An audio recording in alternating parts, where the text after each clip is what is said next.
understand that one of the biggest debates in the world is if Jesus Christ is God between Christians and Muslims, and of course, the Jews too. They have always said that Jesus is not God, even with a plethora of evidences, simply because Jesus did not say, I am God, worship me. So to all Muslims, six and half a dozen are two different figures. Because if you say this is six, then that is six. If you say this is half a dozen, then that is half a dozen. You cannot claim this is half a dozen when you wrote that this is six. So that is how the Muslims think. And this is nothing short but hypocritical. Why do I say this? Even in the Quran, Muhammad claimed to be God as well. Shocking, right? Yes, Muhammad claimed to be a God. Now let's listen to Sam Shaman on this. Major difference. But doesn't the Quran say that Muhammad was the prophet for all the earth? So that some. So you're admitting that he can change the laws, right? Yeah. So, but your argument earlier, if you listen to yourself, I see a lot of similarity between Judaism and Islam. When I showed you differences, oh, but Muhammad could change the laws. So make up your mind. Are they similar or different? I think what I meant was more the core message of Tawheed. And no, Judaism doesn't teach your Tawheed.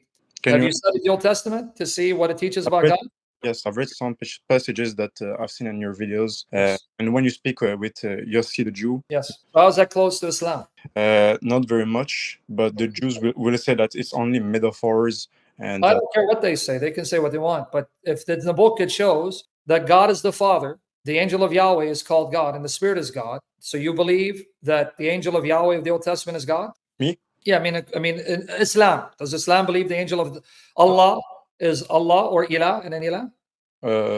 No, there is no interceders. It's only Allah. No, you do have intercessors. Muhammad will be your intercessor. He will give intercession on the day of judgment for you. That's Surah Al-Isra, Bani Israel, Ayah 79. If you go read the commentators on chapter 17, verse 79 of the Quran, it says that Maqam Mahmud, the praiseworthy station, is a state of intercession that will be assigned to Muhammad who intercedes for you on the day of judgment. Even beyond that, in your Quran itself, if you go to Surah An-Nisa 64, it says, if they had come to the messenger, Muhammad, Yes. and they asked Allah for forgiveness, and he had prayed for forgiveness, they would find Allah most relenting. So notice the condition. It says, if they had come to the messenger, that's Muhammad, and they Yes. asked Allah for forgiveness, and he prayed for their forgiveness. Notice, they had to come to him, he has to pray for them, and they prayed to Allah, then they would find Allah most relenting. So why do they have to come to Muhammad if there is no intercessor? It's weird. It's weird. Right, so there has to be an intercessor, right?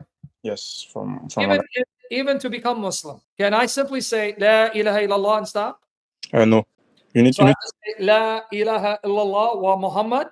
Sorry, people are Arabic. So that means I need to have Muhammad as the mediator between me and Allah, and I have to confess him in the Shahada to become Muslim. Yes, but in Islam, we don't say that he's divine. Maybe he can intercede, but You can say he's not all you want, but the Quran ascribes to him qualities of divinity.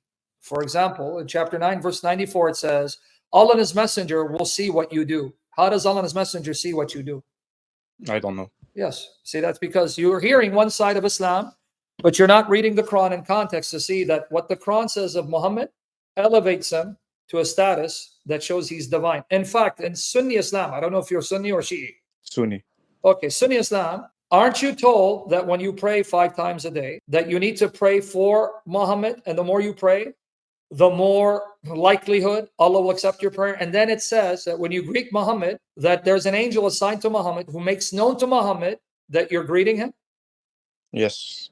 And doesn't he say on Jummah, on the day of Friday, that his soul is brought back to his body and that he sees all your prayers? Yes, I think. So that means you just made him divine. There you have it, ladies and gentlemen. Muhammad is claiming deity as well. But what do you think? Let me have your thoughts in the comment section. Leave a like and subscribe to this channel in case you are new. Thank you.